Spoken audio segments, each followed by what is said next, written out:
गोरी हमर मिथिला में टूटतो गुमान मधेपुरा जिला में कि अइबे जे गोरी हमर मिथिला में टूटतो गुमान मधेपुरा जिला में शंकरपुर के छोरा ने छोड़तो आ कहतो जे नैना मिला के अब मधेपुरा से लग कटिहार सामने देखिए मधेपुरा से लग कटिहार जान सब लिख देता दिल बचपन का है सब लिख देंगे लेकिन यहाँ कहते न शंकरपुर के बुढ़वा न छड़तो चाचा वही सुनना चाह रहे हैं। आइए कि आगे अइबे जे गोरी हमर मिथिला में टूटतो गुमान मधेपुरा जिला में अइबे जे गोरी हमर मिथिला में टूटतो गुमान मधेपुरा जिला में शंकरपुर के छोरा ने छोड़तो कहतो जे नैना मिला आ सीतामढ़ी से लग कटिहार जान सब दा देबो गोरी कहबे जे चंदा उतार तोरा दा देबो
भागलपुर यहाँ से कितना दूर पड़ेगा?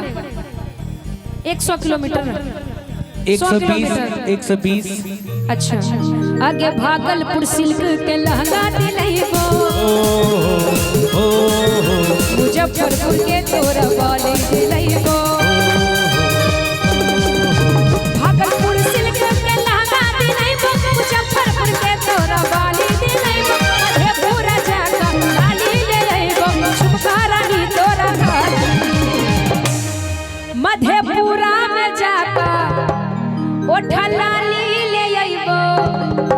आ झुमका रानी तोरा खाती कब हीरा के हार गुथर जन तोरा दा देबो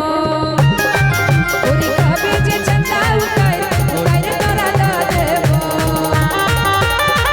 कहीं हो न जाए मोहब्बत किसी से निगाहें न कर ले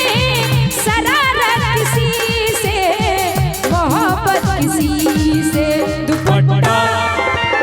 दुपट्टा सरक रहा है मेरा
को देखिए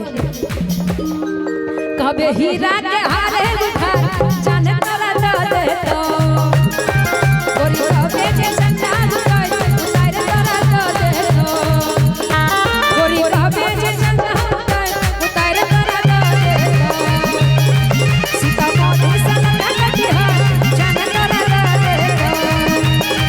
गोरी कबे जे चंदा उतार तोरा दे तो सीता मोदी सलगा कटिहा जाने तोरा दे तो। और ये इनाम के दौर